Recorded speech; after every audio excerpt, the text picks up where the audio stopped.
Hello viewers, welcome to முக்கீஸ் vlog. இன்றைக்கி நம்ம அவரைக்காய் பொரியல் எப்படி பண்ணுறதுன்னு பார்க்கலாங்க. அதுக்கு நான் ஒரு பேன் எடுத்துருக்கேங்க. கடலை எண்ணெய் ஒரு 2 ஸ்பூன் விட்டுக்கிறேன்.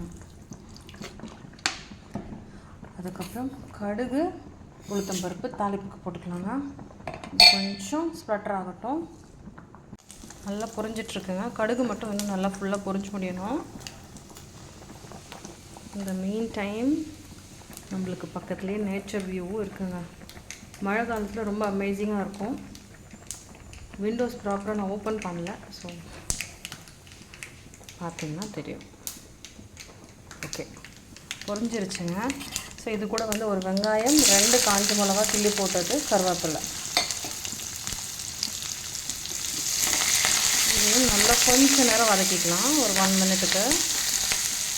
கொஞ்சம் நல்லா க்ளாஸியாக வந்துருச்சுங்க வெங்காயம். இப்போ வந்து அவரைக்காய், பட்டை அவரைக்காய் சைடில் இருக்கிற நாரெல்லாம் எடுத்துகிட்டு இந்த வாக்கில் கட் பண்ணி வச்சுருக்கேங்க. இதை ஆட் பண்ணிப்போம். இதுக்கு 250 கிராம்ஸுங்க. இது நல்லா ஸ்டேர் பண்ணிக்கலாம்.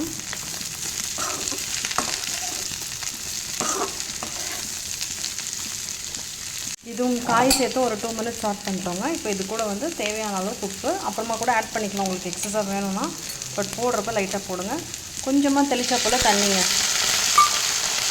அவ்வளோதான்.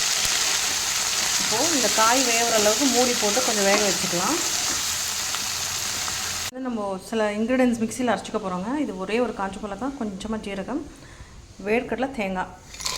வேர்க்கடலை மட்டும் போட்டு அரைச்சிட்டு அப்புறம் லாஸ்ட்டாக தேங்காய் போட்டிங்கன்னா இன்னும் கலர்ஃபுல்லாக இருக்குங்க.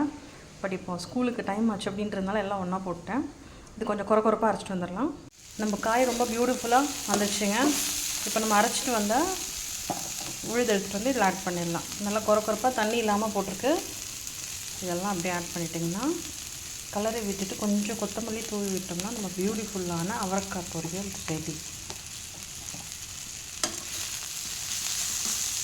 அவ்வளோதாங்க, நம்ம ஸ்க்ரம்டியஸான அவரைக்காய் பொரியல் பியூட்டிஃபுல்லாக ரெடி ஆகிடுச்சு. It's ready to serve. நீங்களும் வீட்டில் ட்ரை பண்ணி பார்த்துட்டு எப்படி இருக்குன்னு கமெண்ட் பண்ணுங்கள். Thanks for watching the video. Enjoy the recipe. Take care and bye now.